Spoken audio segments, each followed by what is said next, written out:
Hola, soy Fernando Muñoz y esto es Más 68, un espacio donde converso con personas mayores de 68 años para rescatar su sabiduría, sus historias y el legado que nos dejan, porque creemos que escuchar al que ya vivió nos ayuda a vivir mejor.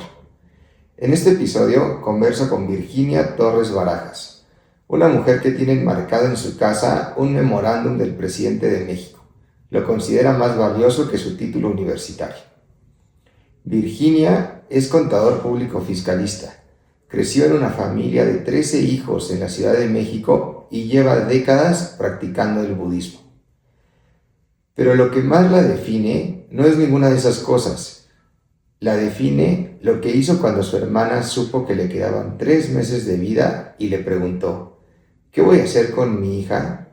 La define haber cruzado la ciudad en metro con 2 hijos chicos para pedirle permiso al presidente de México de retomar sus estudios.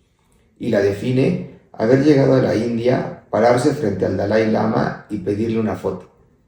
Este episodio es una conversación sobre obstáculos, promesas que se cumplen 4 décadas después y la certeza de que nada es permanente, excepto lo que decides hacer con lo que tienes. Bienvenidos a conocer a Virginia.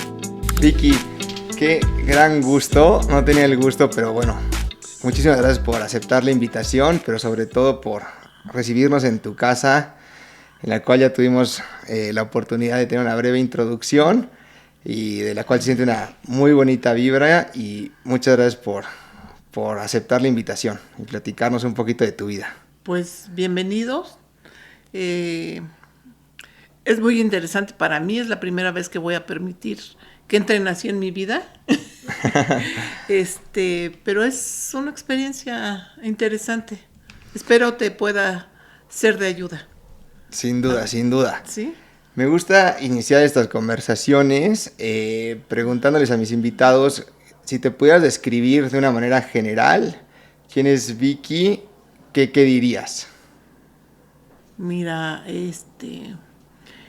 pues soy una persona que desde muy chica me gustó el estudio, me gustó fijar mis metas, definir qué es lo que quería hacer en diferentes, desde la primaria te puedo decir hasta la fecha. Entonces, he tratado de perseguir mis objetivos y lograr lo mejor posible de eso. Y creo que a la fecha, pues los he logrado. Muy bien, muy bien. Eres de Ciudad Guzmán, Jalisco. Mira, según la geografía y según los gobiernos, mi acta inicial dice que yo nací en Ciudad Guzmán, Jalisco. Okay. Sin embargo, esa Ciudad Guzmán, que está a 2 horas de Guadalajara hacia el sureste, poniente, o no, bueno, hacia el Pacífico, el nombre original de esa ciudad es Zapotlán el Grande, que es, claro, ahí han vivido gente y nacido gente muy famosa en cuanto a la música, en cuanto a la literatura. Creo que Juan José Arreola era de allá, Consuelo Velázquez, Rubén Fuentes, varias personas nacieron en ese lugar y su nombre original era Zapotlán el Grande. Después, por alguien, se lo cambiaron a Ciudad Guzmán y después ya se lo regresan a Zapotlán el Grande. O sea, hoy en día Hoy en día vuelve a ser Zapotlán el Grande. Mi primer pasaporte salió que nací en Ciudad Guzmán. Y ya el último me lo ponen que soy de Zapotlán el Grande. Entonces, hay que dejarlo ser. Hay que defenderlo. Hay que dejarlo ser Zapotlán el Grande. ¿Y cuál es el gentilicio de ahí? Pues, no sé. Cuando te preguntan de dónde eres, dices soy de Zapotlán el Grande. Pues, soy de Zapotlán el Grande. Ok. Y entiendo que ahí es tu familia y son de una familia numerosa. Cuéntanos un poquito de eso.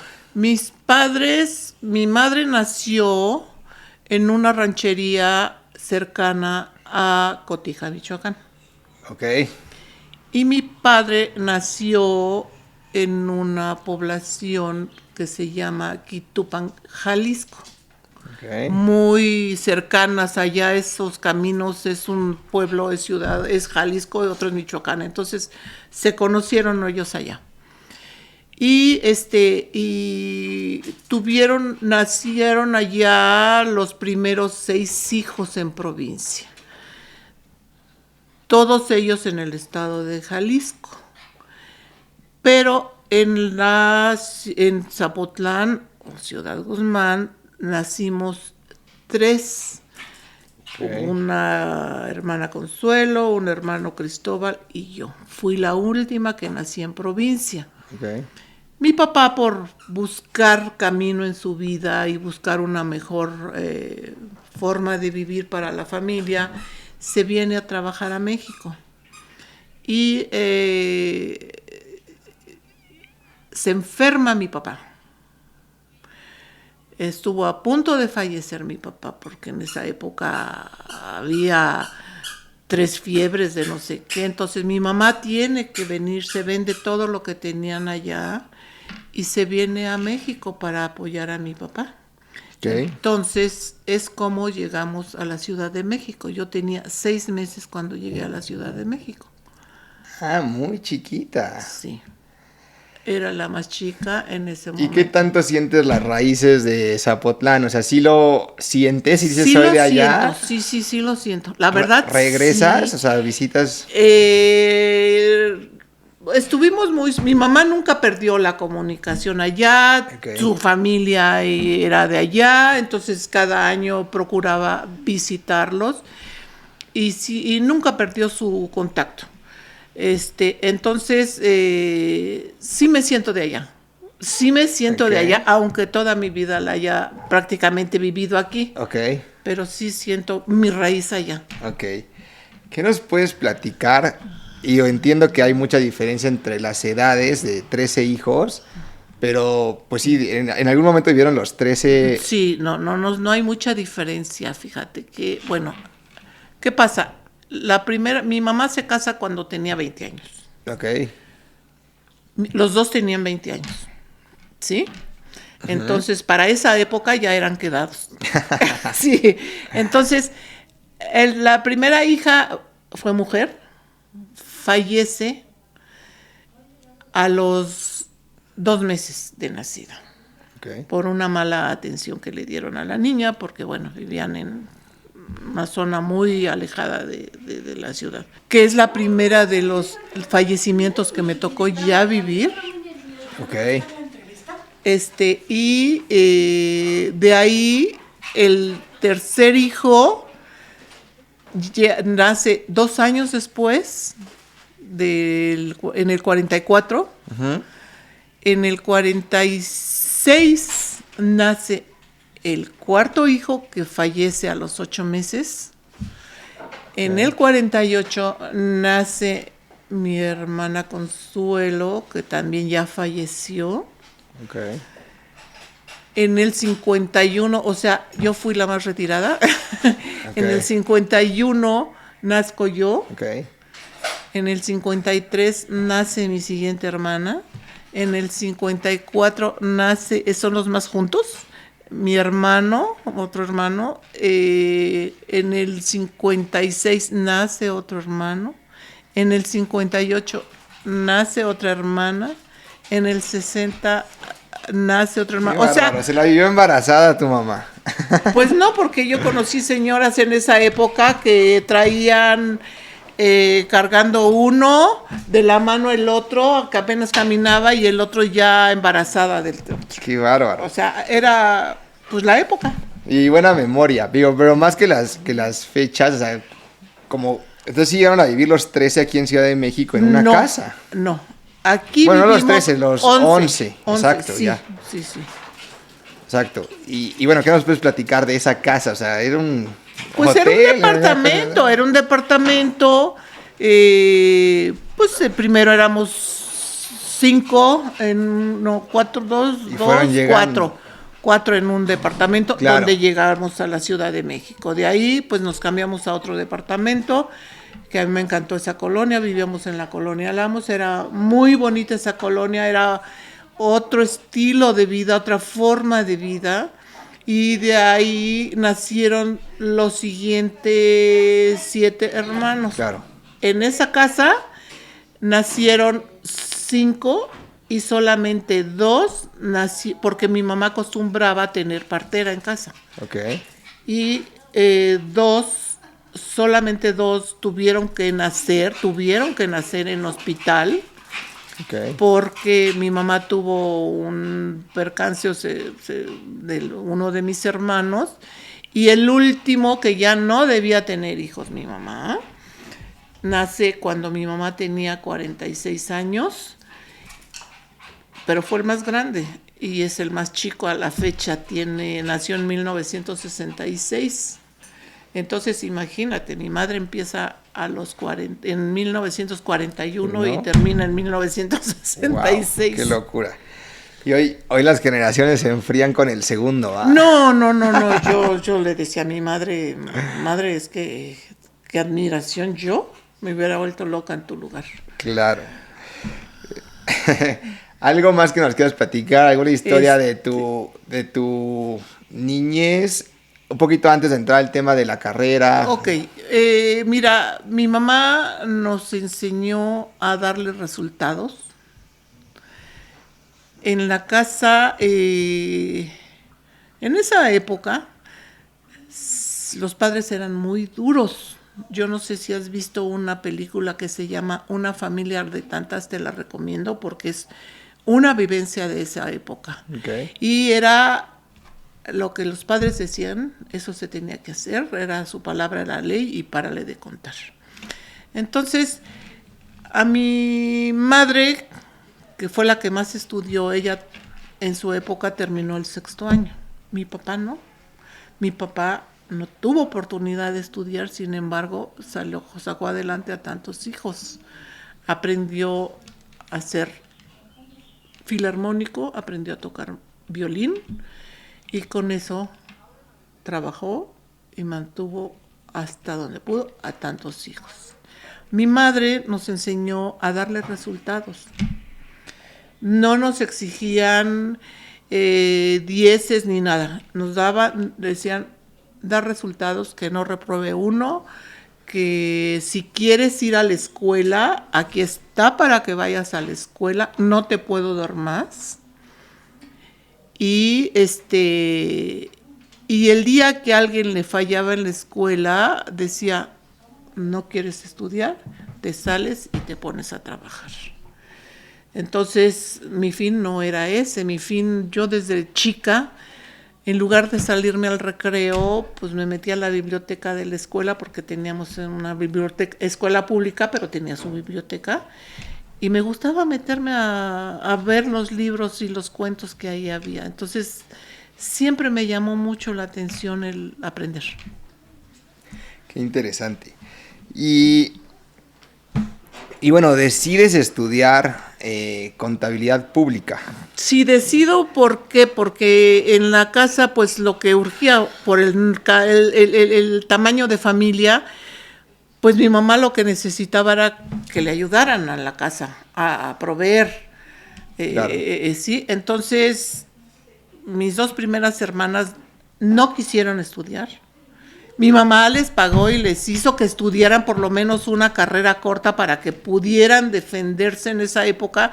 Era mucho secretaria, auxiliar contable o secretaria no sé qué.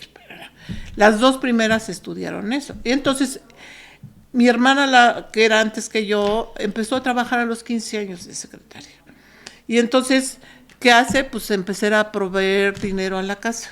Y mi mamá, ante esas circunstancias, cuando yo estaba en la secundaria, yo era, te digo, desde la secundaria, desde 3er año de secundaria, decidí que quería estudiar.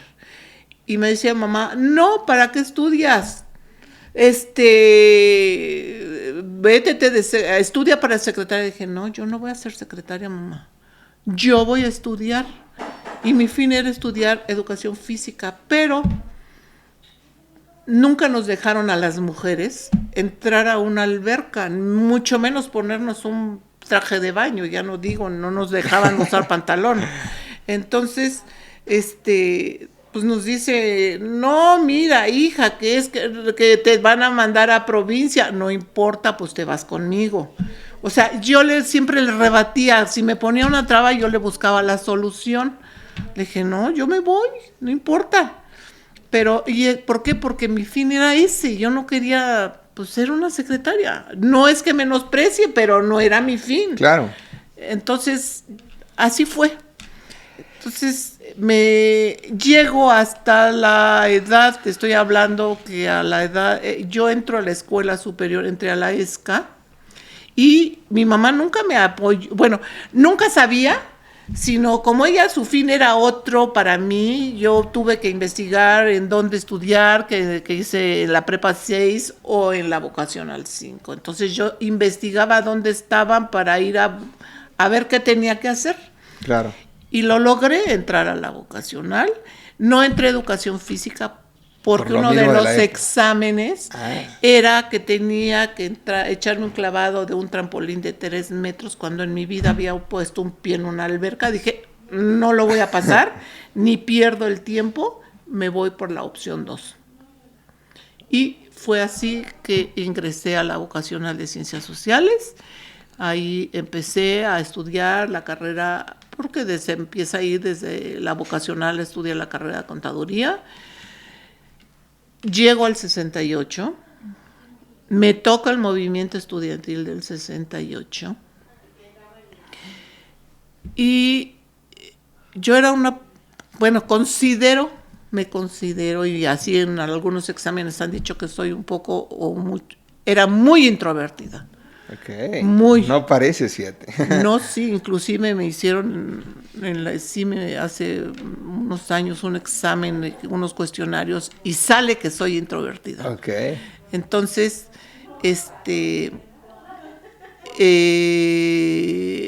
voy a la escuela y resulta que está cerrada, la ESCA. Uh-huh. Te estoy hablando de junio del 68. Entonces llego a la escuela y dije, pues no, está cerrada, nos cerraron la escuela. Pero como yo no iba más allá y nunca he sido de muchas amistades, muy pocas amigas que tengo, entonces dije, ¿qué hago? Pues me meto a trabajar. Entonces, ¿cuánto van a abrir la escuela? No sé. Llego a la casa, le digo a mamá, ¿sabes qué? Pues está cerrada. Entonces me voy a comprar al otro día el periódico, busco trabajo y al otro día encuentro trabajo como auxiliar contable. Fue mi primer trabajo en 1968 en un despacho. Ok. Sí. Eso fue. Esto se suspende yo por mi desconocimiento o ignorancia, como le quieras llamar. No investigué más hasta 2 años después. Me encuentro, como 1 año después, me encuentro a un compañero y me dice, Vicky, ¿qué pasó?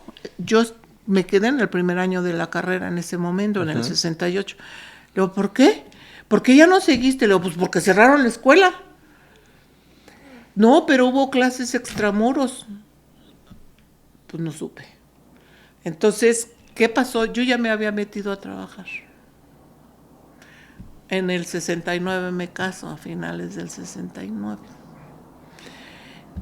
¿Sí? Ok. Entonces, y así, decido, para mí, dentro de mí, yo tenía una frustración porque yo decía que quería estudiar. Claro. Entonces, ¿qué pasa? Me meto a trabajar, me caso en el 69, en diciembre del 70 nace mi primera hija, y bueno, dejó de trabajar 3 años, pero yo buscaba regresar a la escuela.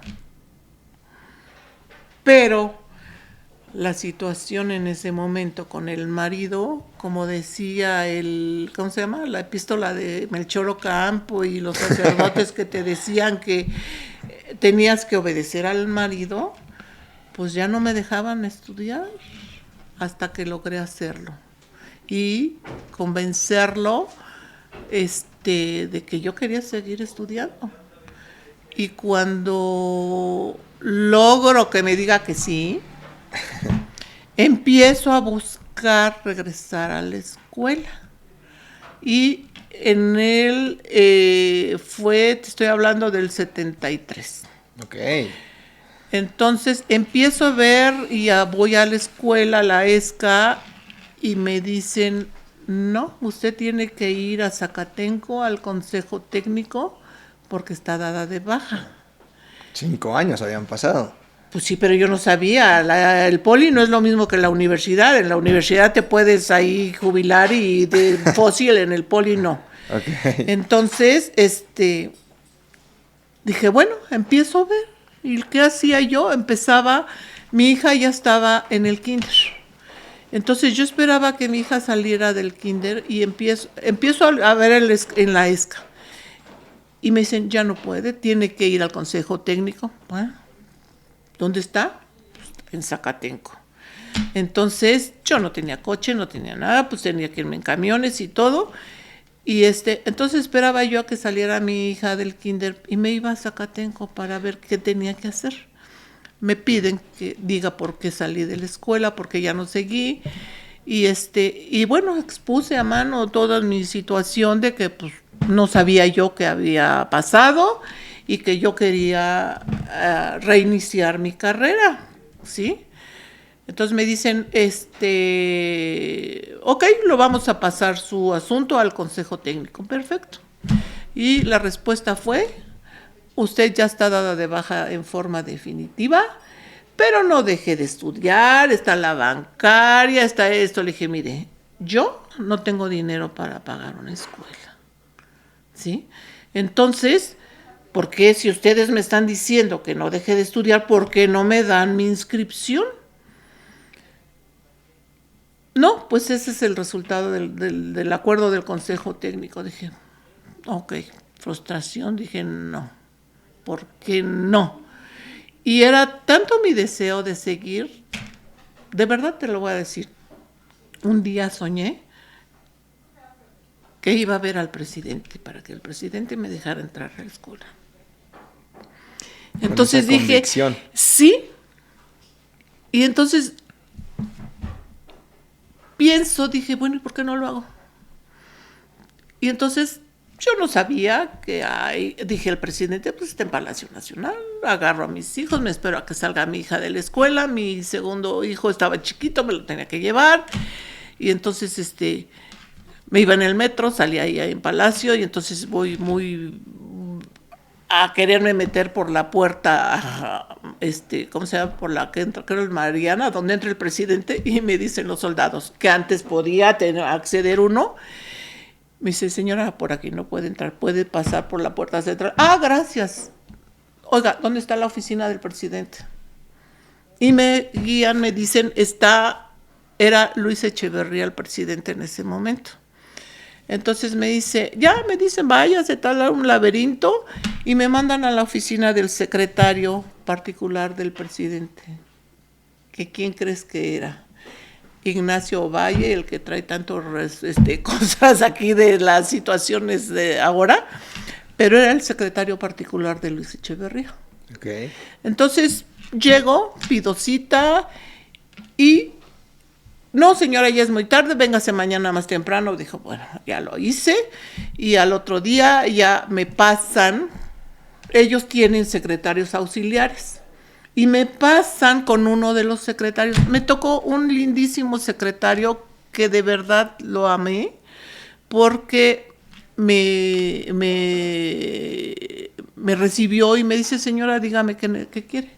Ah, pues vengo a esto. Fíjese que yo quiero estudiar, ya hice esto, y me dijeron que no. Entonces me dijo, señora, ponga todo lo que ya hizo por escrito, lo trae, lo ingresamos y vamos a darle trámite. Perfecto, dije. Así lo hice. ¿No recuerdas el nombre de ese secretario? Híjole, no, pero lo amo, lo tengo aquí. Y no, era muy lindo, era un secretario auxiliar de Ovalle. Ok.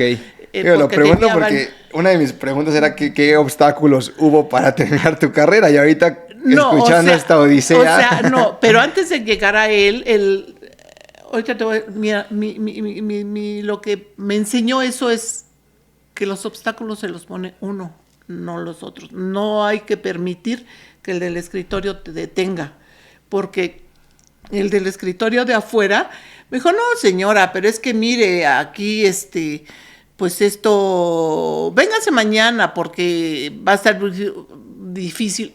Mañana vengo. Al otro día estoy ahí, fue cuando me pasan, me recibe este licenciado lindísimo, que te puedo decir, era el primer despacho. Y entonces ya, hice mi escrito, desarrollé todo lo que ya había vivido en Zacatenco, en la ESCA, todo. Uh-huh. Y en ese momento, era tanto mi deseo que mi mamá vivía por la Oriental y yo pasaba siempre por la UPIXA. Y yo como la veía en la escuela, yo decía, ay, yo quiero estudiar, y yo quiero estudiar ahí, yo quiero estudiar, me bajé a ver y todo. Planeé cómo hacerlo. Entonces, finalmente, después de un tiempo, iba yo cada semana a darle seguimiento, con mis 2 hijos iba yo y... Entonces, llegó un momento que dije, no me van a dar nada. No me van a dar nada y dije, no me van a autorizar. Entonces dejé de ir, yo creo que como 2 meses, porque el licenciado me había dicho que la respuesta me iba a llegar en un telegrama, en un comunicado a mi casa. Me pidió mis datos, todo, sí, pero no llegaba. Yo diario revisaba el correo y no llegaba. Pero yo dije, no desistas, voy otra vez. Y entonces, llego, me recibo. Es más, el licenciado ya nos hicimos grandes cuates. Me dijo, señora, no se preocupe, usted va a volver a estudiar. Yo le consigo beca en la bancaria. Dije, no, yo quiero estudiar en el Poli. Y yo decía, ahí quiero estudiar. Y dijo, bueno. Hasta trabajo ya me había querido conseguir de contador en el circo, creo que Hermanos Vázquez, no me acuerdo. Pero dije, no, mi fin es estudiar y yo tengo que atender a mis hijos también. Ahorita es estudiar. Bueno, entonces cuando regreso me dice, ¿qué pasó, señora? ¿Ya le llegó su respuesta? No, le dije, no ha llegado nada. ¿Puso bien sus datos? Sí, pues a eso vengo, le dije, porque pues ya pasaron como 3 meses y no tengo ninguna respuesta. Agarro una tarjeta de su escritorio, le escribí ahí, me dijo, mire, bájese, está el archivo entalado, se baja en el elevador, y le dice que le den una copia de esto. Mire, es algo que hay ya. Llego, me dan, y era la orden muy política del presidente al director general del Politécnico para que me inscribieran. No te creo. O sea, ¿verdad? Tu sueño... Mira, ahí tengo, te voy a decir una cosa. Ese memorándum, ¿qué pasó? Dije, ya era tarde, todo. Al otro día, vete a Zacatenco. Llego con mi memorándum y busco en el directorio Dirección General, porque iba dirigido al director general. Entonces, dije, Dirección General, me subo, paso con pasan, ya sabes, la burocracia, te pasan con el secretario particular, me recibe el secretario particular, ve el memorándum y me dice, señora, ¿por qué hizo eso? Pues porque aquí me dijeron que no. Yo hice todo lo que me dijeron aquí y me dijeron que ya estaba de baja definitiva y quiero estudiar. Pero yo al licenciado le había dicho que quería entrar a UPIXA porque quería entrar, pero cuando fui a ver la tira de materias de UPIXA, dije, no, Virginia, tú no eres de aquí, porque física, química, dije, yo de aquí no soy. Entonces dije, me regresó a la ESCA. Entonces, y sí, así le hice. Entonces, señora, ahí tengo el memorándum, ahí lo tengo colgado como más que mi título. Ahí está, si lo quieres ver, donde está... el secretario particular da la orden a la dirección de licenciaturas, de profesiones, para que me inscribieran. No, qué historia. Y qué ahí bárbaro. ahí lo tengo enmarcado, porque eso para mí vale más. Claro. Entonces, y aún así, bajo y ya, me bajo a tal piso, está en tal piso, bajo. Oiga, pues vengo a ver esto y ya sabes. No, señora, yo había estudiado la vocacional con 2 años, porque antes así era el programa, Sí. tanto la prepa como la vocacional, entonces 2 años. Yo ya tenía, pues ya había ingresado a la superior, y entonces el secretario que estaba ahí me dice, no, señora Pecor, ¿qué cree? Que tiene que volver a estudiar 1 año de vocacional, porque ya son 3 años el plan de estudios, y usted nada más estudió 2. Y le dije, pues, ¿qué cree? Que voy a tener 2 certificados de vocacional, porque ya tengo el mío. Y no le estoy pidiendo que me revaliden materias. Voy a empezar la carrera desde cero, pero no voy a estudiar otro año de vocacional. Y no se quedó callado y me dio el memorándum para inscribirme. Entonces, de hecho el memorándum dice que hubo pizza, pero bueno, no importa. Ya le dije, al de arriba, dice, no, señor, usted vaya hacia donde quiere inscribir, con eso le inscriben. Ah, Claro.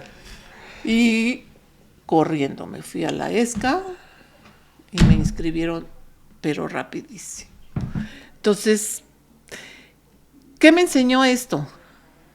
Que los obstáculos se los pone uno. Que no hay que quedarse en el escritorio y desistir porque alguien te dice, no, mi objetivo era ese, lo conseguí. Y qué padre que lo hayas aprendido a una edad tan temprana, Tenía ¿no? 24 años. 24 años. Sí. 24, Fíjate, yo estaba tratando de hacer números, dije, pues tenía como 30. No. Tenía, todo eso pasó todavía cuando tenía muy joven, qué bárbaro. 25 años. Reingresé a los 25 años porque yo la carrera la terminé a los 29 años. Entonces, si uno se queda con lo que dice la persona del escritorio, pues no haces nada. Claro. Qué padre historia. Bueno, también nos contabas que, tu papá ya nos contaste que estudió el violín y que estuvo muy rodeado del mundo artístico, Sí. ranchero en el mariachi, Sí. ¿no? Y que llegaste hasta conocer a Vicente A Fernández, ¿no? muchas personas, sí. Mi papá por Cuéntanos su trabajo. un poquito de eso. Mi papá por su trabajo, antes todos los programas se hacían en vivo. En la W, en televisión y todo, era en vivo los programas. Mi hermana, la más grande que falleció, que fue la primera que conocí que falleció, le gustaba mucho que mi papá se la llevara y el medio y en grabaciones de películas y de discos y todo. Entonces, siempre me jaló ella a mí. Entonces íbamos con mi papá a la W, pues ahí conocía a muchos, entrábamos a los estudios de la W, de la XCW, y afortunadamente siempre nos tocaba en una cabina que había exclusiva y nos tocaba ver, pues conocí muy joven a Lola Beltrán, a Pedro Vargas, a muchos artistas del medio folclórico. Entonces, pues a mí me gustó mucho, me gustaba mucho, yo crecí en la música toda mi vida, siempre tuve eso a la fecha, pues me gusta escucharlo y pues viví esas muchas situaciones de mi papá. Después mi papá, bueno, pues entró a trabajar, estaba mi papá en el Mariachi Jalisco de Pepe Villa. Y resulta que ahí ese mariachi obviamente salían de gira con muchos artistas. Yo tengo fotos ahí de mi papá con Luis Aguilar, con Irma Dorantes, con Tony Aguilar y esto, el otro. Ahí tengo ahí algunas películas donde mi papá sale en el mariachi. Okay. Entonces para mí eso lo traigo en la música, en la sangre, ¿sí? ¿Nunca te dio por No. realmente estudiar? No. O sea, casi como la película de Coco que odiaba la música, ¿o qué? No. Me encanta, pero pues las vivencias que tuvo mi mamá, ella no permitió a nadie que se metiera en el medio. Porque mi papá andaba para del tingo al tango, entonces dijo, no quiero eso para mis hijos, se ponen a estudiar. No quieren estudiar, se ponen a trabajar. Entonces, una de mis hermanas que también falleció, un tío que yo tenía estuvo trabajando en un mariachi que estuvo siempre muchísimos años en Bellas Artes, en el ballet de Amalia Hernández. Uh-huh. Entonces, mi tío quería llevársela que aprendiera ya ballet folclórico, mi mamá no la dejó. Mi hermano, el más grande que todavía vive, él tiene una voz, Vicente Fernández, o sea, nada.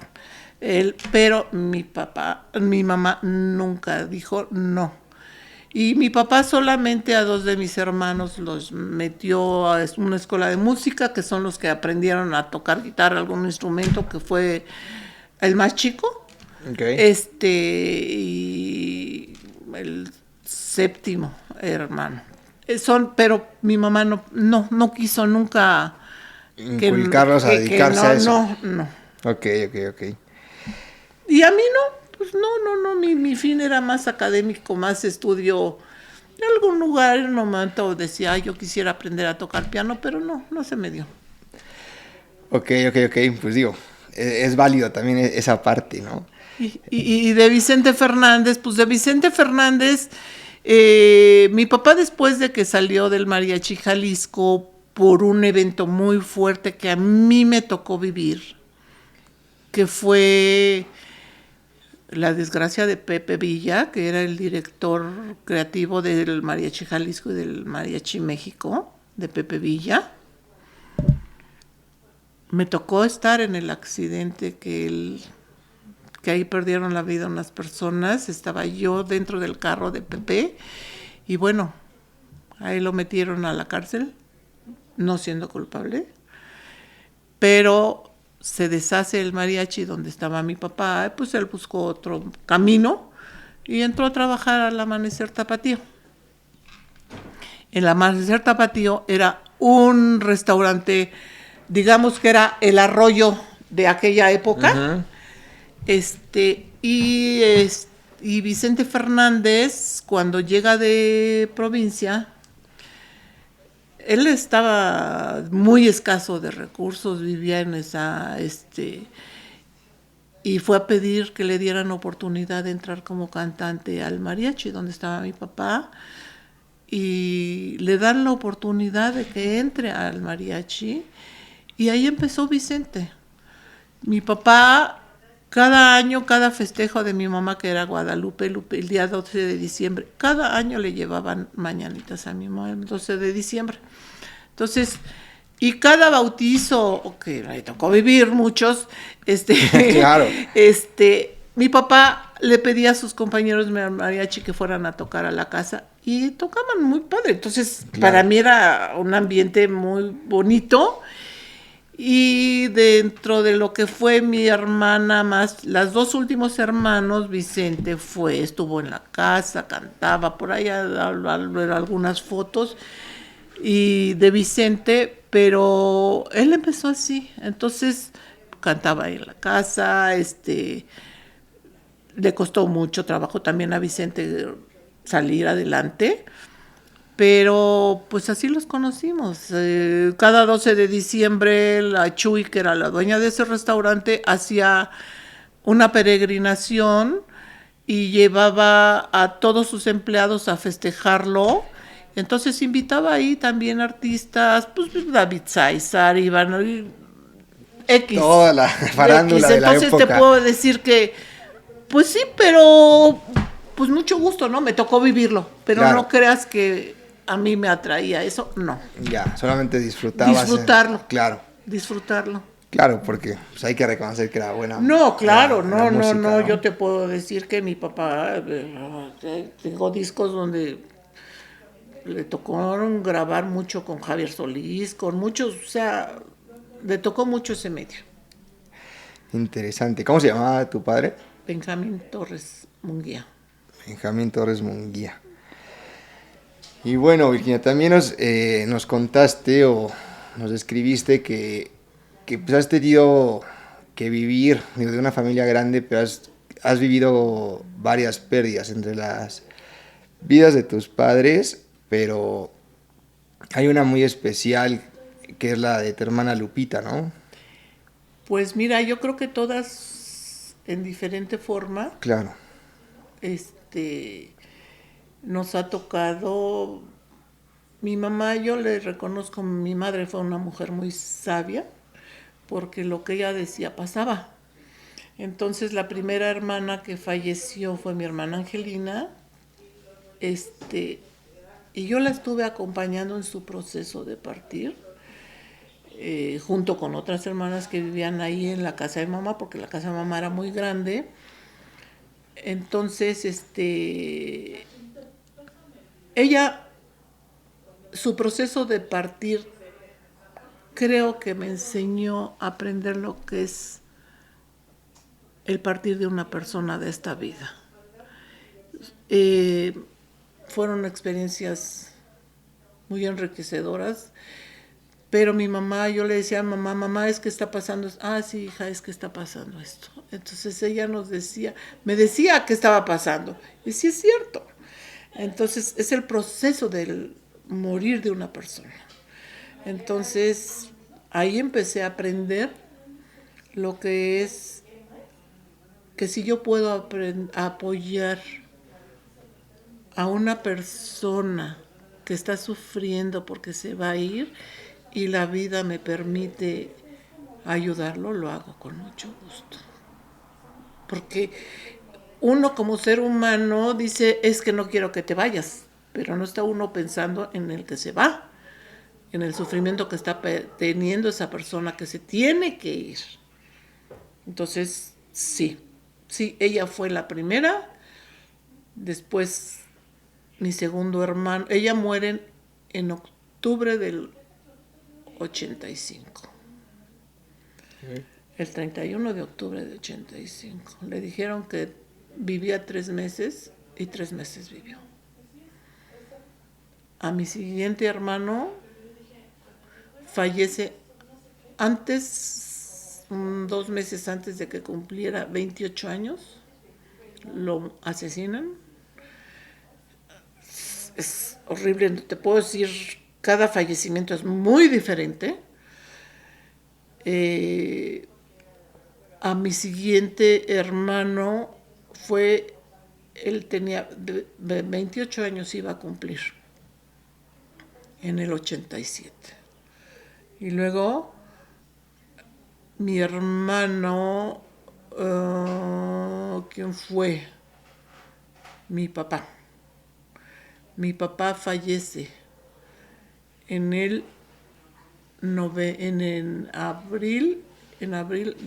enero del 91. Mi hermana Lupita fallece en agosto del 91. Ella se quita la vida. No porque quisiera, ella tenía un problema de una enfermedad mental que le generaron con una anestesia. Y bueno, finalmente eso fue lo que tuvo que vivir, lo que hemos tenido que vivir. Después, en el 99, fallece mi hermana Tere a los 52 años de cáncer, que es la que te enseñé en esa foto. Uh-huh. Pero son vivencias muy diferentes. Mi hermana Tere, finalmente ella ya sabía, duró 5 años su enfermedad, finalmente la venció, y pues quiso tener la experiencia de irse a lanzar a un paracaídas. Nos lanzamos del paracaídas, las dos, y en ese año mi hermana muere de cáncer en agosto. Julio, agosto, creo que sí. Entonces, y luego ahí tenía otra hermana que en el momento en que a mi hermana la estaban operando, una de sus tantas cirugías, otra hermana me dice, es que yo también estoy con eso. Yo tomé la así como que, pues, no sé, o sea, ¿qué estás diciendo, no? Y a los 2 años fallece también de cáncer.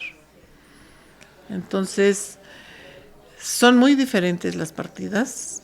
Claro. Son, no te puedo decir, las experiencias son muy diferentes, muy dolorosas. Y luego, cuando estaba mi hermana Tere, ya a punto de partir, que sabíamos que partía, mi mamá se había caído y se fracturó su cadera, su pierna. Ya no se pudo levantar en más de 3 años. Entonces me dice, hija, ¿cómo está Tere? Bien, mamá, ahí está. Pero no se pudo despedir, bueno, no se quiso, no pudo irse a despedir, no le tocaba irse a despedir físicamente, pero lo hizo en un video. Y le dice, cuando fallece mi hermana, dije, ¿cómo le digo a mamá? Y le tomé una foto a mi hermana allá en el ataúd. Estaba tan bonita mi hermana que dije, se la voy a enseñar. Y cuando dice mi mamá, oye, hija, Tere, ¿cómo está? Porque las madres presiente uno todas las cosas. Y le dije, mamá, ya no está. Ya se fue. ¿Cómo?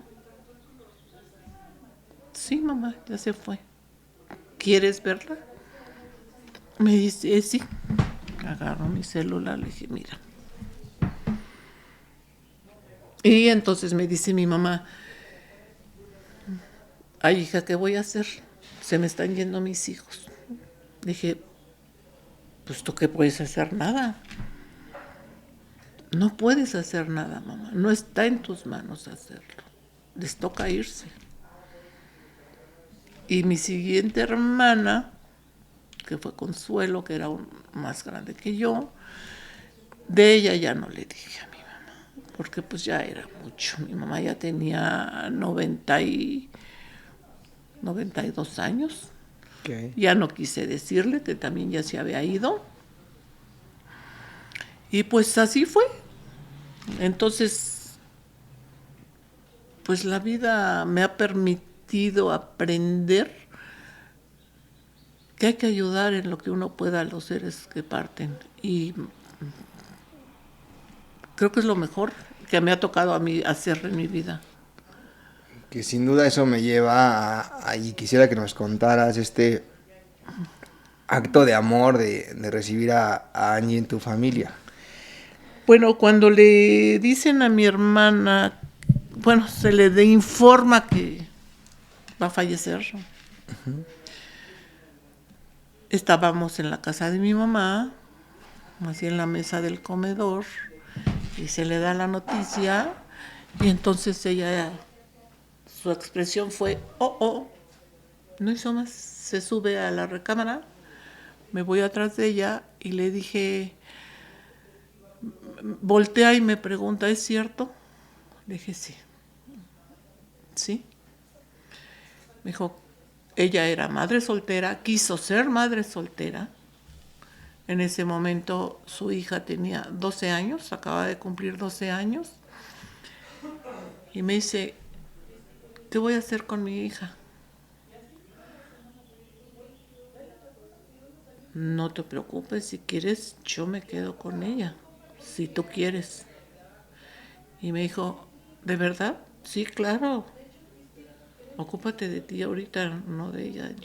O sea, si tú decides, yo me quedo con ella. Y yo sé que otros hermanos y mi mamá le pidieron que se las dejara y no quiso. Me dijo, se queda contigo. Y yo lo único que le dije fue, yo voy a tratar de que sea un hijo más para mí. No me pidas que le dé más de lo que le doy a mis hijos. Lo mismo que le doy a mis hijos se lo voy a dar a ella. Entonces, he tratado de cumplirlo hasta la fecha. Entonces, mi hija actualmente tiene 52 años. Angie en abril cumple 53 años. Tenía 12 años cuando partió su madre. Entonces, pues, es mi hija, para mí es mi hija. Además de sangre, porque tenemos la misma sangre. Claro, también. qué bonita historia. Entonces, Y pues llega a convivir con Adriana y Fernando. llega, yo le aviso en ese momento, primos yo estaba hermanos. casada, y pues le dije al papá de mis hijos, ¿sabes qué? Está pasando esto y Angie se viene a vivir con nosotros. Sí, no puso obstáculos, no, ¿para qué voy a decir otra cosa? ¿Está bien? Entonces hablo con mis dos hijos, que eran 1 y 2 años más grandes que ella, y les dije, Angie se va a venir a vivir con nosotros porque su tía va a fallecer. Entonces yo les pido que la traten como su hermana, que la protejan, que la cuiden, que la arropen, porque viene a vivir con nosotros. Sí, mamá. Y hasta la fecha, los tres son un muégano, se regañan, se ríen, se lo que sea, los tres. Ay, qué locura, qué Fue bonito. adoptada físicamente, legalmente no, porque yo también sé respetar que ella, bueno, pues quería conservar el hecho de que mi hermana era su madre. Y hasta la fecha, ¿eh? Sí, qué bárbaro. Entonces, para mí es mi hija, la chica, sus hijos son mis nietos, tiene 3 bellos hijos, entonces así fue la decisión que se tomó para adoptarla, que estuviera con nosotros. Claro. Entonces, en algún momento yo ni sabía que el gobierno de Estados Unidos, porque ella había nacido en Estados Unidos, entonces que en su momento tenía derecho yo a que me dieran una ayuda para su manutención. Eso yo lo supe como 3 años después por una madrina que ella tenía allá. Fui a la embajada de Estados Unidos a solicitarla, me la dieron. Pero pues es una ayuda, ¿no? O sea, Claro. ella, pero todo lo demás, o sea, se le di eso, pues realmente es eso, una ayuda, no era Claro. su manutención. Y esto me lleva a la frase que entiendo que viene del budismo, que dice que nada es permanente, ¿no? La impermanencia, todo cambia cada instante. O sea, no puedo decir nada es eterno, nada de decir es que va a permanecer esto siempre así. No es cierto. Y de la vida, no sé qué pasa. Ahorita sé que estoy contigo. Claro. Al rato, quién sabe. Qué fuerte. ¿Y cuándo llega el budismo a tu vida? Yo desde ¿Y qué muy nos puedes joven, platicar? desde que estaba yo como en la vocacional, me llegó la inquietud de estudiar el budismo, de saber, de conocer qué era el budismo por los famosos libros de Lobsang Rampa, no sé si los conozcas. ¿No? Bueno, Lobsang Rampa es una persona que yo ya después por mis maestros supe quién era, pero te llevan así a viajar como que estás en el monasterio, que esto, y me llamó mucho la atención el del tercer ojo. Entonces empecé a estudiar y siempre tuve esa inquietud de conocerlo, de conocer ese budismo. Entonces, mi familia es católica, apostólica y lo que le sigue. Sin embargo, yo no quise seguir eso. Después de muchos años, dije, no me importa, yo voy a buscar eso. Yo trabajé muchos años en empresa, empecé a trabajar a los 17 años. En el 98 salgo de trabajar de empresas. En el 99, eso fue en octubre, en el 99 empiezo a buscar otros caminos en mi vida, que estaba yo un poco más tranquila. Empiezo a buscar el lado de conocimiento espiritual. Y bueno, estaba yo en un centro donde aprendí otras situaciones espirituales. Y ahí un día veo una publicidad donde decía puya de tara verde, del monasterio Drepung Losseling. Dije yo vengo. Y ahí me quedé. Me salí de donde estaba en el otro, le dije a Javier Malcolm, que es un maestro, yo sé que está reconocido, pero él es más hinduista. Okay. Y le dije, no, yo quiero, porque le decía, oye, es que yo quiero conocer cómo, él ya había ido a la India. Dije, es que yo quiero conocer eso. No, pero es que mira que ahí se la pasan orando diario, todo el día, esto, lo otro. No importa, dije, yo quiero estar ahí. Lo encontré y sigo ahí. Entonces, ¿Y con qué te encontraste? con esa espiritualidad, con esa enseñanza que me trajo a la vida ese conocimiento, muy poco porque soy muy ignorante. El budismo es una filosofía de vida muy profunda, pero a mí me cambió la vida. Me cambió porque me enseñó a ver la vida de otra manera. No es lo que me habían dicho, que si tú dices una grosería ya cometiste un pecado no sé qué, que si hiciste esto otra cosa, ya te condenaste, que si te divorcias ya estás condenada, estás excomulgada, o sea, te hacen sentir horriblemente mal como ser humano, con unas culpas terribles. Una de mis hermanas, que fue la que se suicidó, ella también se divorció y para ella fue mucho sufrimiento que ya no la dejaran entrar al templo y que no la dejaran comulgar porque era divorciada. Entonces yo le decía, no, pero ¿por qué? Pues cámbiate de iglesia. O sea, siempre he tratado de buscar una salida. Claro. Es que mira, para ella era mucho sufrimiento, sin embargo yo dije, no, o sea, y sucedieron cosas dentro de eso que dije, yo no soy de aquí. Yo busco esto, lo encontré, me tocaron maestros que ya trascendieron, muy grandes maestros, entre ellos el Dalai Lama. El Dalai Lama, desde la primera vez que yo lo vi, nada más de verlo, a mí se me salieron las lágrimas, se me salían, fue en Austria. O sea, irradia una energía que a mí, y te puedo decir que experiencias que a otras personas me han comentado, les ha pasado lo mismo, y dije, esto es. Y me ha tocado la fortuna de que cada que he ido a enseñanzas donde él está, me ha tocado estar con él. Entonces, te puedo decir que no a cualquiera. Y eso también lo aprendí porque los mismos monjes me decían, la última que estuve, pues, he tomado muchas enseñanzas con él.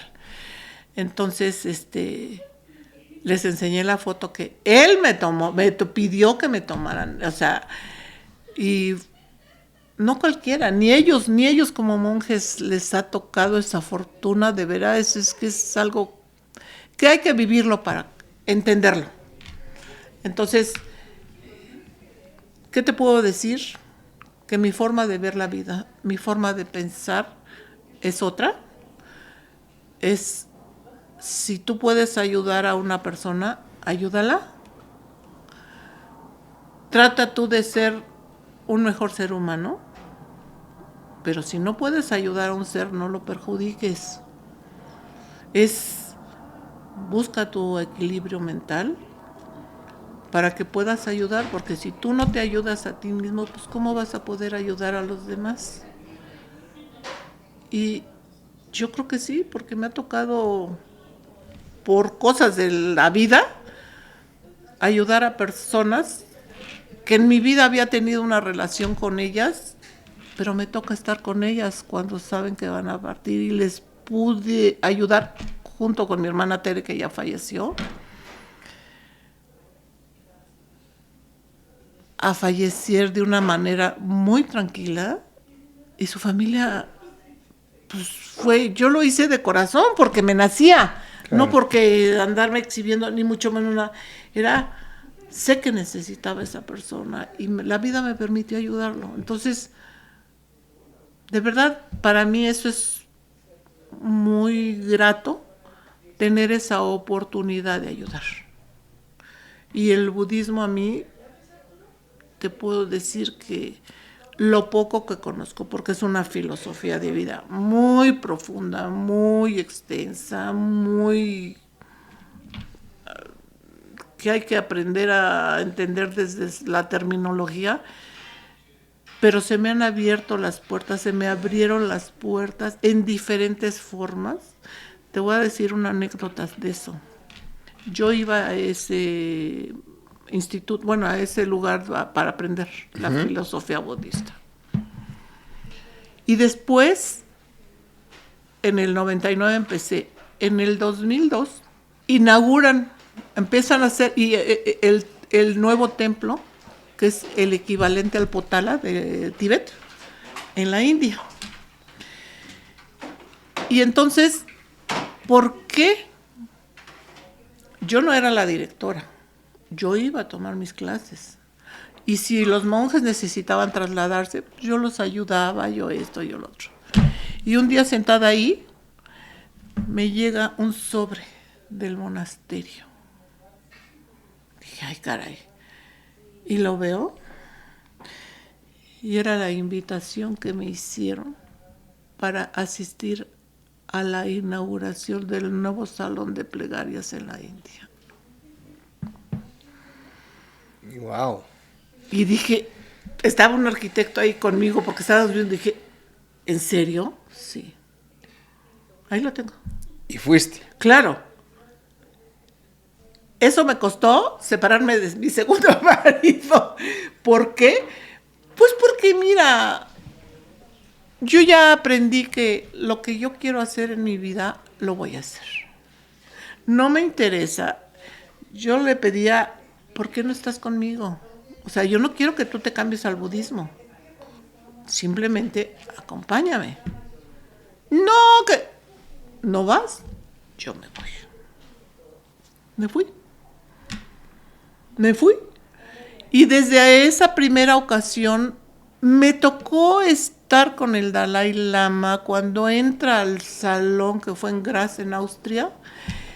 Es que, o sea, de verdad la gente, toda la gente que creemos y que sentimos esa energía, lo dice.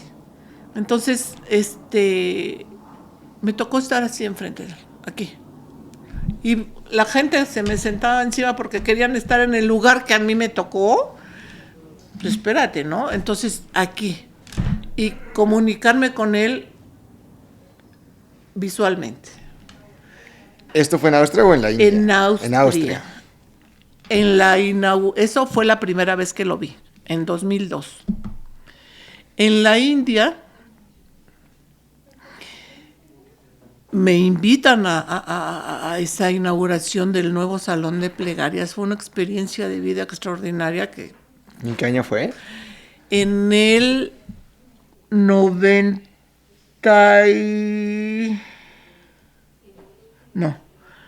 en el 2007, por ahí tengo el calendario que dieron de recuerdo, y ahí tengo las tazas, mira los souvenirs que dieron. Ya. Fue en el 97. Inauguran el nuevo, bendicen, Claro. no es un evento, bendicen el nuevo salón de plegarias y me toca estar con él. Es muy difícil que él dé una audiencia o que te toque estar en una audiencia prácticamente para ti. Me tocó. Yo vi que allá al frente donde él está, ahí está la sangha. Las sanghas son los maestros ya más avanzados y que están de un lado los invitados VIP y del otro lado está la sangha. Entonces yo al maestro, que yo le agradezco mucho, que es Lobsang Tenzin, que si yo me podía ir a sentar allá, me dijo sí. Le dices que yo te di permiso. Y me fui, me senté. Entonces me tocó estar sentada con la sangha mayor del monasterio, con los grandes maestros. Entonces, ¿Y ahí rezan en qué idioma? tibetano, pero Tibetano. te traducen todo. Hay traducción simultánea a varios idiomas. Al inglés, al español, al francés, o sea, diferentes idiomas. Entonces tienes la oportunidad de tener esa enseñanza. Y son rezos o bendiciones, pero también enseñanza. Es toda una ceremonia, son enseñanzas en forma paralela, porque obviamente el Dalai Lama es una persona sumamente demandada en sus tiempos y todo, y entonces se le llaman iniciaciones al permiso que te otorga un maestro para que tú puedas rezar o hacer las repeticiones de los mantras. Al Buda de la medicina, al Buda de la compasión, que es la reencarnación, el Dalai Lama es la reencarnación de Avalokiteshvara. Entonces, es eso, que te otorga el permiso para que aprendas a hacer lo que estás haciendo, no nada más repetir como perico. Sí, entonces Okay. es muy interesante, es muy profundo. A mí me tocó ser la primera vez ahí. Entonces, la segunda vez también estuve con él en donde Buda dio se iluminó en Bodh Gaya. Ahí es donde da una iniciación muy fuerte que solamente la daba, y la he tomado yo con él 8 veces esa iniciación.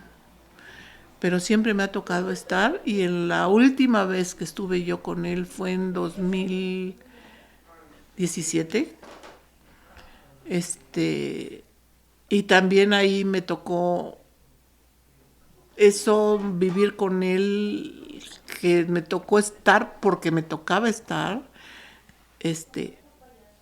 Entonces, su asistente personal, te ponen todos los obstáculos, pero yo te digo, te repito, hay que aprender a quitarse esos obstáculos, a saltarlos, a quitártelos, no saltarlos, a quitártelos, porque cuando yo salía el Dalai Lama, en esa época, en esa ocasión, me invitaron también a la celebración de los 600 años del linaje Gelupa, que es uno de los 5 linajes del budismo tibetano.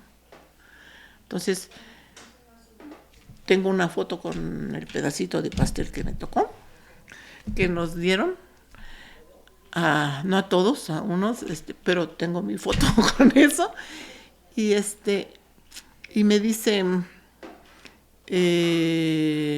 ya, pasé al otro día, era la primera vez dentro del budismo tibetano que Dalai Lama otorga el título de Geshe-ma. A los hombres se les llama Geshe, que es terminar sus estudios dentro del budismo tibetano.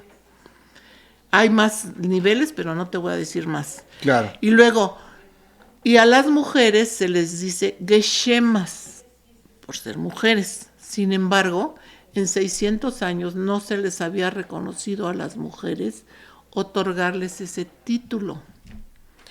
Los monjes toman alrededor de esos 150 votos. Las mujeres toman más de 300 votos.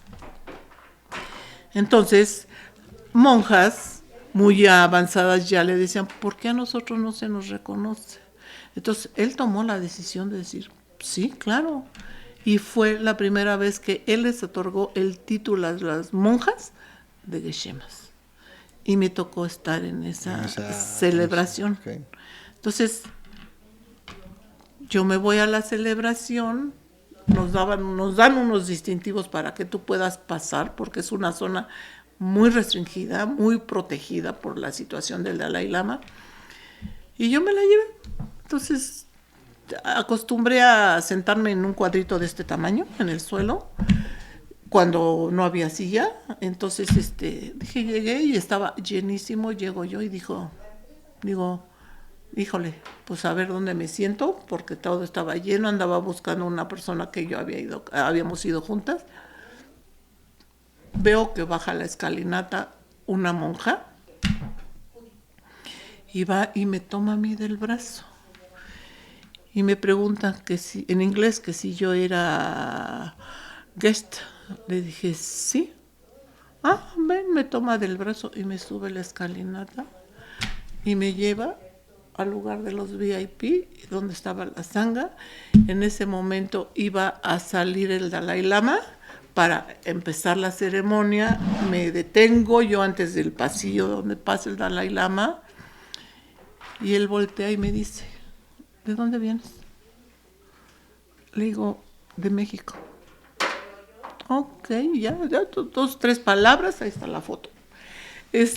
Y ya, sigue a hacer la ceremonia. Cuando termina la ceremonia, yo me siento, dije, ¿dónde me siento? Yo me podía haber sentado hasta el frente al lado de VIP, pero dije, no, me voy a sentar aquí al final, en la silla que está en el pasillo, porque aquí va a pasar nuevamente él. Y sí, yo ahí me senté, no me interesó más, y volteo y al lado mío estaba el asistente principal del Dalai Lama. Y volteo, con ellos aprendí de verdad lo que es ese amor, esa espiritualidad. ¿Qué te puedo decir? No sé, mucho. No, te enseñan a hacer esa humildad que no tenemos. Y entonces dije, bueno, ok, ya me saludó, me pasaba esto. Cuando termina la ceremonia, nos paramos para que él pase. Entonces, tiene mucha seguridad y los de la India, los indios militares, están buscando y me ven a mí y entonces me hacen la señal, me dice, tú, o sea, como diciendo, ¿y tú quién eres, no? Y le dije, hazte para atrás. Dije, a un lado estaba un indio, así se les dice a los indios. Sí. A un indio. Entonces me acerco a él y voltea y le pregunta con la mirada que si yo iba con él. Le dijo, no. Entonces me hace otra vez que me haga más para atrás. Y yo dije, y de este lado yo no me había fijado que estaba el asistente principal del Dalai Lama y me toma del brazo y me dice, no, vente aquí conmigo. Pero sin hablar, todo a señas, porque ellos hablan en tibetano. Entonces, pero yo les entendí. Entonces me dijo, no, aquí. Y volteo y le digo, y él, aquí párate, me dice. Ok. El otro ya no dijo nada. Uh-huh. Viene como caminando viene caminando el Dalai Lama para entrar al templo en el que estaba y se acerca el asistente y me dice en inglés, ahorita que venga el Dalai Lama, le pregunta si te puedes tomar una foto con él. Le dije, ¿de verdad? ¿Sí? Pues sí. Entonces viene caminando su santidad, ya acercándose, y le dije, His Holiness, is possible one picture with you? Of course. Dije, para mí desaparece el universo en ese momento. Dijo, of course. Entonces voltea a buscar a su fotógrafo. Yo traía mi celular en la mano y le dice, unas fotos, ¿no? O sea, o fotos, o como quieras llamarle. Uh-huh. Se va a preparar y le digo, no, pero rápido, dije, no, el fotógrafo no lo voy a agarrar. ¿En dónde? Le dije, por favor, con mi celular. Y me tomó las fotos con mi celular, que las tengo, esas fotos son de mi celular, esa y la otra que tengo acá, okay. Y tengo otras, y nos toma las fotos. Entonces, por respeto, por ceremonia, a ellos no se les puede tocar. No, puedes, pero no debes. Por respeto, por la filosofía, por lo que sea. Yo le digo, él agarra, y entonces él iba hacia adentro del templo. No, él agarró, me abrazó. Ay, mira, es que Y me voltea hacia donde está toda la gente para que nos tomaran la foto. Y antes de tomar la foto, inclina su cabeza sobre la mía. ¿Qué te puedo decir? Nada. No te puedo decir ni te puedo expresar lo que siento, lo que es para mí representa. De hecho, un maestro occidental, porque yo conocía a muchos maestros que ahí los tengo muy grandes, y se acercó y me dijo, qué afortunada eres. Le dije, sí, yo le doy gracias a la vida que me ha permitido tener esas experiencias de vida, que me ha permitido estar con esos grandes maestros del budismo tibetano, muy grandes. Entonces, para mí, ¿qué te puedo decir? Lo que también te puedo decir es que eso ha generado mucho conflicto en otras personas que están cerca de ti, porque en varias situaciones te manifiestan esa situación. Que tal vez, pues no les toca. Yo ya aprendí que, como dicen en el budismo, lo que es para ti, aunque te quites. Y lo que no es para ti, aunque te pongas. Eso es mi experiencia de vida en el budismo. No sabía que esa frase era del budismo. Sí, claro. Es igual que los muchas que te dicen igual, que si sabes, ¿cómo dicen? A tus amigos hay que tenerlos cerca, pero a tus enemigos más cerca. Pues También viene de ahí. Porque si no, ¿cómo vas a manejar al enemigo? Claro. Si no sabes. Claro. Y yo te iba a preguntar cómo, o sea, esa Vicky contadora, fiscalista, de un carácter decisivo, fuerte, cómo convivía el budismo con esta personalidad, pero bueno, creo que me has Quererlo. respondido solito. Quererlo. Yo creo que una cosa no está peleada con otra. Claro. Yo creo que es un complemento. Logré lo que quería y he logrado lo que quiero en mi profesión. Porque también aprendí a litigar y juicios fiscales y todo eso. Pero para mí es un complemento. Un complemento, lo espiritual no está peleado con la vida, al contrario, yo creo que es parte de nuestra vida. Claro. El encontrar ese camino. Porque si no, ¿cómo vives con todo lo que estamos pasando? Totalmente, es una locura. Sí.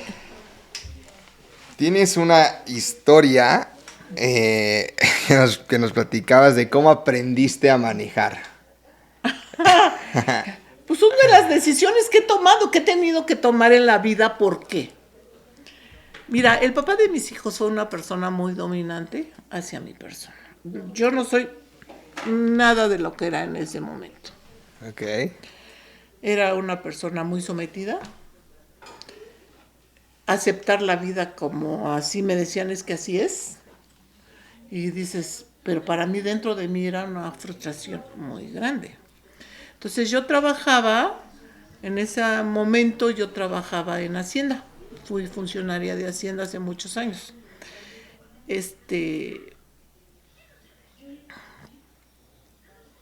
Y yo tenía que llevar a mis hijos a la escuela, porque llegó un momento en que estudiaba, trabajaba, atendía a mi familia, atendía a casa y estaba estudiando inglés en ese momento. Bueno, pero yo lo quería hacer y yo no me ponía obstáculos, decía yo, no, lo tengo que hacer, lo necesito hacer. Entonces siempre buscaba de qué manera hacerlo. Y entonces una amiga, que es una de las que refiero ahí, que es esta Laura Carolina, yo a ella la conocí en 1980 en Hacienda. Entonces, pues yo andaba en mis camiones y todo, y llevaba a mis hijos a la escuela, Y pues de ahí tomaba mi camión para irme a trabajar a Hacienda. Bueno, pues era mucho desgaste, o sea, tenía que buscar de qué manera resolverme la vida. Entonces me decido comprarme un carro, que era un Valiant Duster, en esa época, y entonces, pero yo no sabía manejar. Me compro coche, pero no sabía manejar. Entonces el papá decía, él lo utilizaba. Entonces mi amiga Laura me dice, Vicky, ¿por qué no manejas? Salud. Le dije, pues porque no sé manejar.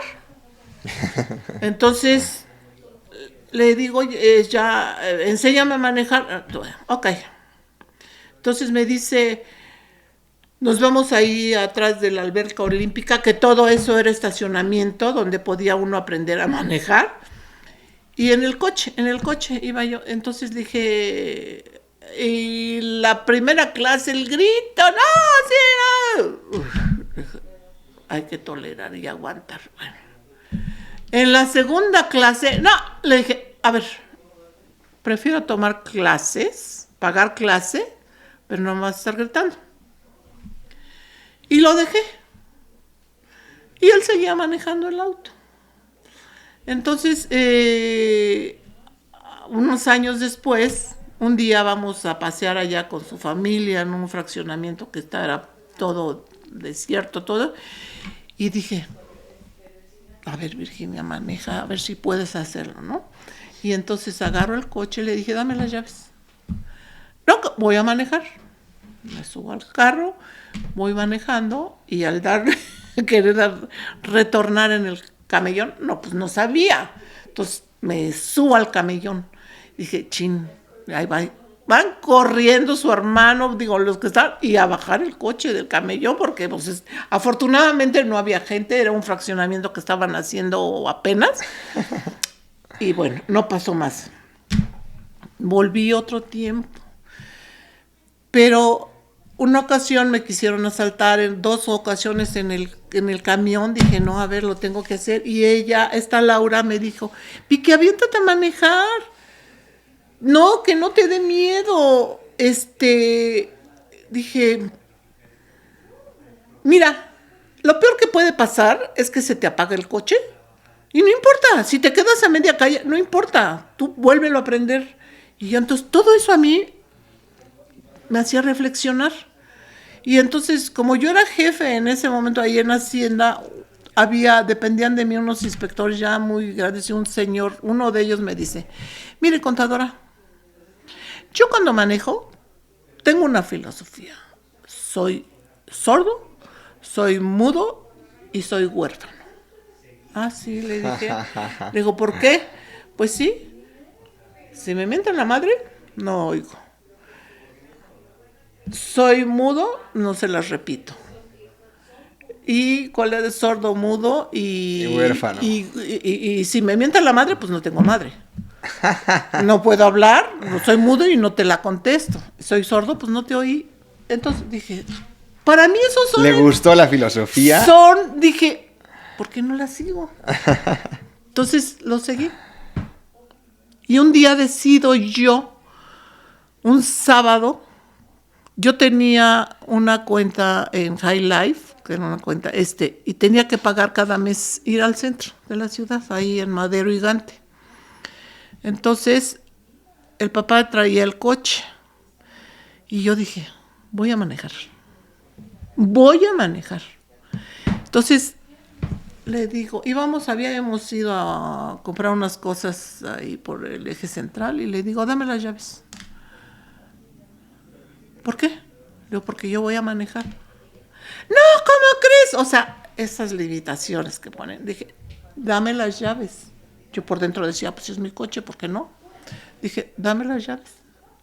Pero es que, dame las llaves. Y no le quedó otra más que darme las llaves. Y de ahí, del eje central y casi viaducto. Y yo pensé, Virginia, si entras al centro sin pegar y sin que te peguen, ya la hiciste. Y me fui todo el eje central, llegué a Madero y Gante, me metí al estacionamiento de High Life, salí, me salgo, me voy por Bolívar, agarro Fray Servando, no pasó nada. Y el otro obviamente era el control, pero dijo, no, es que, ándale, bien, pero ya lo hice. Entonces llegamos. Y ahí agarraste sí, para soltarte. Me la confianza. Y llega y le dice a su mamá, ¿tú crees que hizo eso? Está bien. Ya. Y ya después un día le dije, dame las llaves del coche porque yo lo ocupo, yo voy a manejar. Y con eso yo aprendí a manejar. Así decidí que yo podía manejar. Te vuelvo a repetir, ¿quién se pone los obstáculos? Nuestra mente. Uno mismo, que permitas que otro te los ponga. Entonces, así han sido mis decisiones. Así he hecho las cosas. Y igual cuando trabajaba yo en Aurrera, pues tenía nuestras funciones, ir a ver a situaciones a provincia. Y en Toluca una vez que, imagínate la carretera libre de Toluca en los 80, y entonces vamos a arreglar un asunto allá al gobierno de Toluca, y esta persona, mi compañero, me dice, oye, ¿tú manejas de regreso? Yo manejo. Y ahí vengo. No me preguntes cómo venía agarrando las curvas, pero yo las agarro. Llegando al entronque de Constituyentes y Reforma, que le digo a mi compañero, ¿qué tal? Para ser mi primera vez, pues no estuvo mal. ¿Cómo crees que? Pero pues yo nunca había manejado en carretera, pero no estuvo mal, no es que me hubieras dicho no, porque no me dejas. Y desde entonces manejo en carretera.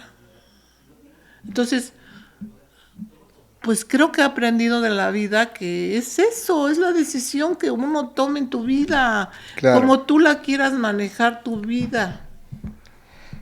Sí, no, o sea, me quedo con esa determinación que pues ha marcado tu vida, ¿no?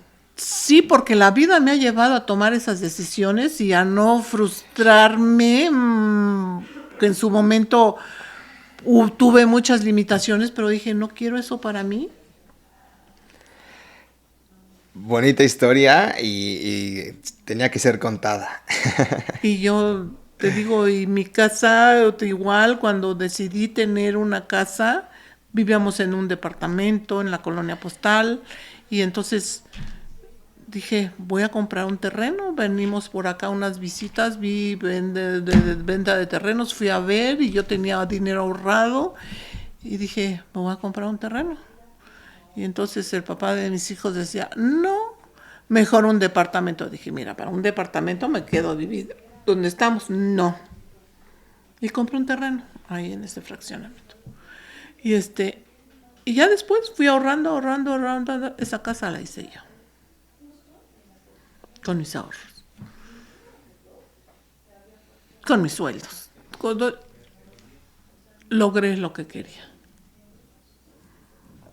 Entonces, por eso te digo, aquí, de aquella casa, que es mejor ese fraccionamiento que esté, pero aquí tengo una paz, una tranquilidad, disfruto esta casa.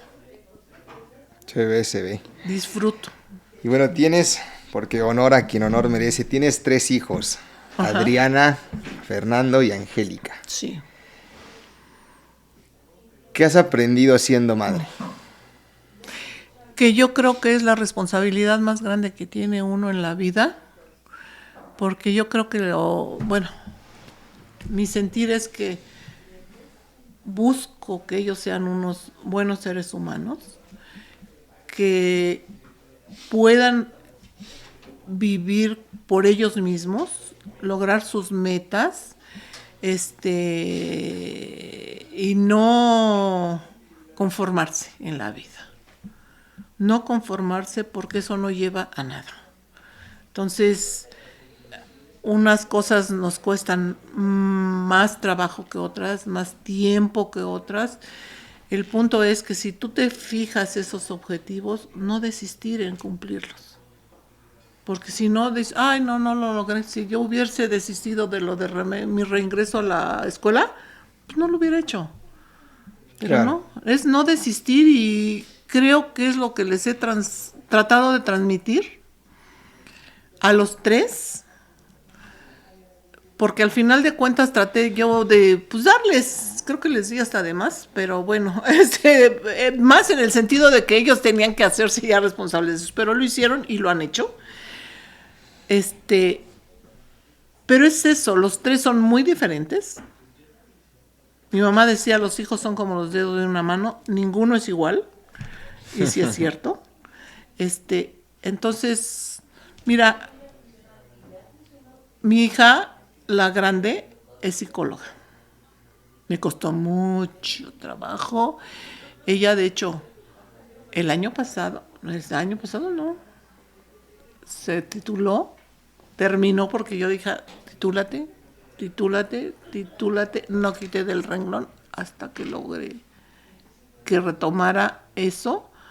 Se animó mucho, yo pienso, por su hijo, que nada más tuvo un hijo, y él es un niño muy, muy decidido, tiene 22 años, ya terminó su carrera, el 26 tiene su examen profesional, y sí, de alguna manera la motivó a que ella concluyera sus estudios, y siento yo a partir de eso que a ella de verdad sí le ayudó mucho esa situación, anímicamente. Yo la percibo que ella le ha cambiado su vida para bien. Es eso. Mi hijo, tengo otro hijo que es el segundo, tiene 53 años, él vive en España. Decidió irse a España. Dije, es tu decisión, tú sabes lo que haces, sé lo mejor y trata de hacerlo mejor. Y si tienes que barrer, trapear y hacer para subsistir allá, ni modo, lo vas a hacer. Y ahí va.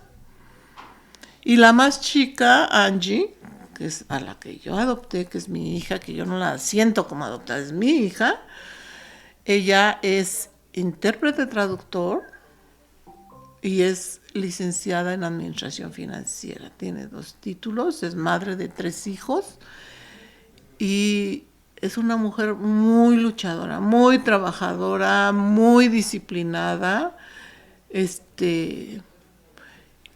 que me han dado los 5 nietos bellísimos, inteligentes, y que cada uno dentro de sus facultades y de su medio, pues han aprendido a luchar y a hacer su vida. Eso me ha enseñado los 3. Muy bonito. Y una de las frases que mencionas también es que dices te amo. Sí. ¿Por qué? En el budismo lo que significa te amo, bueno, es lo que yo aprendí, lo que dice el Dalai Lama. El decir la palabra te amo es que deseo que seas feliz. No es un amor carnal, no. Te amo. A mis hermanos dentro de la familia pues no había mucho palabras cariñosas, era muy directos, somos muy francos, muy directos, pero el aprender a saludar de beso ya traes una situación ya más de afecto filial. El decirles, yo a mis hermanos les digo, te amo. ¿Por qué es eso? Porque lo que les deseo es que sean felices en su vida. Y la felicidad, yo creo que día a día se la busca uno. Es eso. Por eso digo, te amo. Qué bonito. Sin duda es una palabra que se usa mucho, pero en otro contexto. En otro contexto, ¿no? Sí, en otro contexto, pero es eso. De hecho, hay una anécdota ahí de Richard Gere, que Richard Gere es un budista, pero de verdad muy, muy, muy metido en el budismo.